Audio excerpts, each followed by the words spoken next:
নির্বাচন সামনে রেখে বাংলাদেশ জামায়াতে ইসলামীর আমির ডক্টর শফিকুর রহমান সহ ৭ জন শীর্ষ নেতাকে বিশেষ নিরাপত্তা দেওয়ার নির্দেশ দিয়েছে নির্বাচন কমিশন। কমিশনের নির্দেশনার পর এসব নেতার ভোটকালীন নিরাপত্তা নিশ্চিত করতে স্বরাষ্ট্র মন্ত্রণালয়কে পৃথক চিঠি পাঠানো হয়েছে।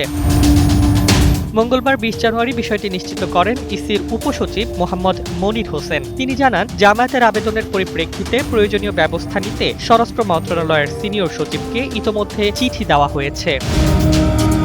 ইসি সূত্র জানায়, জামায়াত ইসলামীর সহকারী সেক্রেটারি জেনারেল ও কেন্দ্রীয় প্রচার ও মিডিয়া বিভাগের প্রধান অ্যাডভোকেট ইহসানুল মাহবুব জুবায়ের প্রধান নির্বাচন কমিশনারের কাছে একটি লিখিত আবেদন করেন। আবেদনে দলটির ৭ জন শীর্ষ নেতা ও সংসদ সদস্য পদপ্রার্থীর নিরাপত্তা নিশ্চিত করার অনুরোধ জানানো হয়। এর পরিপ্রেক্ষিতেই নির্বাচন কমিশন দ্রুত পদক্ষেপ নেয়।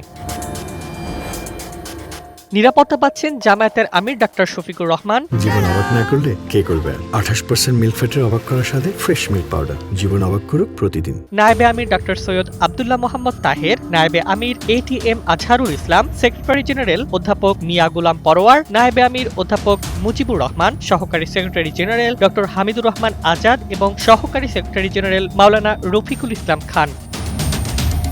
ইসির চিঠিতে বলা হয়েছে, জাতীয় সংসদ নির্বাচনকে কেন্দ্র করে রাজনৈতিক নেতাদের নিরাপত্তা নিশ্চিত করা সুষ্ঠু ও অবাধ নির্বাচনী পরিবেশ তৈরির গুরুত্বপূর্ণ অংশ। তাই দ্রুততম সময়ের মধ্যে নির্দেশনা বাস্তবায়নের জন্য স্বরাষ্ট্র মন্ত্রণালয়কে অনুরোধ জানানো হয়েছে।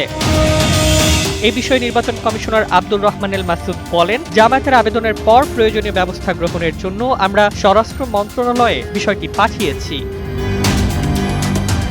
ডেস্ক রিপোর্ট, জয় জয় দিন।